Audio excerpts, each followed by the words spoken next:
Chapter 11. Then Nahash the Ammonite came up and encamped against Jabesh Gilead. And all the men of Jabesh said unto Nahash, Make a covenant with us, and we will serve thee. And Nahash the Ammonite answered them, On this condition will I make a covenant with you, that I may thrust out all your right eyes, and lay it for a reproach upon all Israel. And the elders of Jabesh said unto him, Give us 7 days' respite, that we may send messengers unto all the coasts of Israel, and then if there be no man to save us, we will come out to thee. Then came the messengers to Gibeah of Saul, and told the tidings in the ears of the people, and all the people lifted up their voices and wept.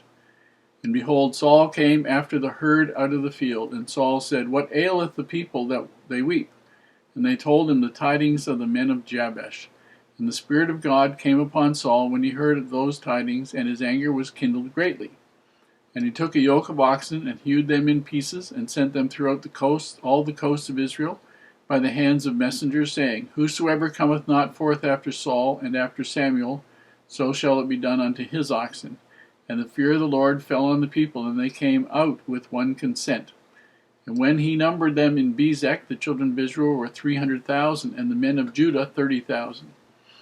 And they said unto the messengers that came, Thus shall ye say unto the men of Jabesh Gilead, Tomorrow by that time the sun be hot, ye shall have help. And the messengers came and shewed it to the men of Jabesh, and they were glad. Therefore the men of Jabesh said, Tomorrow we will come out unto you, and ye shall do with us all as seemeth good unto you. And so it was on the morrow that Saul put the people in 3 companies, and they came in the midst of the host in the morning watch, and slew the Ammonites until the heat of the day. And it came to pass that they which remained were scattered, so that 2 of them were not left together. And the people said unto Samuel, Who is he that said, Shall Saul reign over us? Bring the men, that we may put them to death. And Saul said, There shall not a man be put to death this day, for today the Lord hath wrought salvation in Israel. And then said Samuel to the people, Come and let us go to Gilgal, and renew the kingdom there. And all the people went to Gilgal, and there they made Saul king before the Lord in Gilgal. And there they sacrificed sacrifices of peace offerings before the Lord, and there Saul and all the men of Israel rejoiced greatly. We have here Nahash, an Ammonite king, who comes up to afflict Israel, to attack the people who are on the right hand, the eastern coast of the Jordan River. And he wants to lay claim to the territory that his ancestors claimed hundreds of years before. We find that in a lot of places, that people, our great-great-great-great-great-grandfathers owned this, and the fact that it was your great-great-great-great-great-grandfathers that took it away, and therefore we're going to kill you. These tribal things just go on forever. Anyway, the people come out and say, make a covenant with us. In other words, let's make a deal. You tell us what you want, and we'll serve you. So they don't want to fight.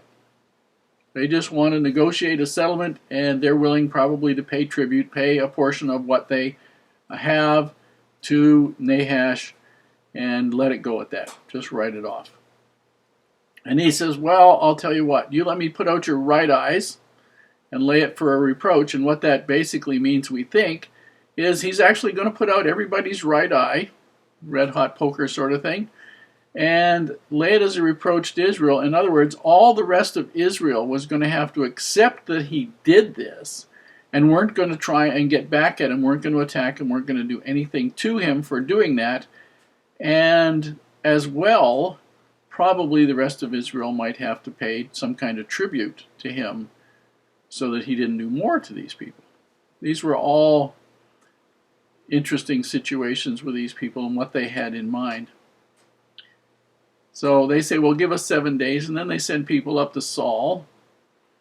Saul cuts up a pair of oxen and basically says it out to all the 12 tribes and lets them know that if they don't show up to help fight for these people, that they're going to do that to their oxen, cut their oxen up. So there's several hundred, 300,000 men, plus I think 30,000 of Judah, show up. And they go down and they wipe out Nahash and the Ammonites. And so it says there's not even two of them together. And they save this Jabesh Gilead area.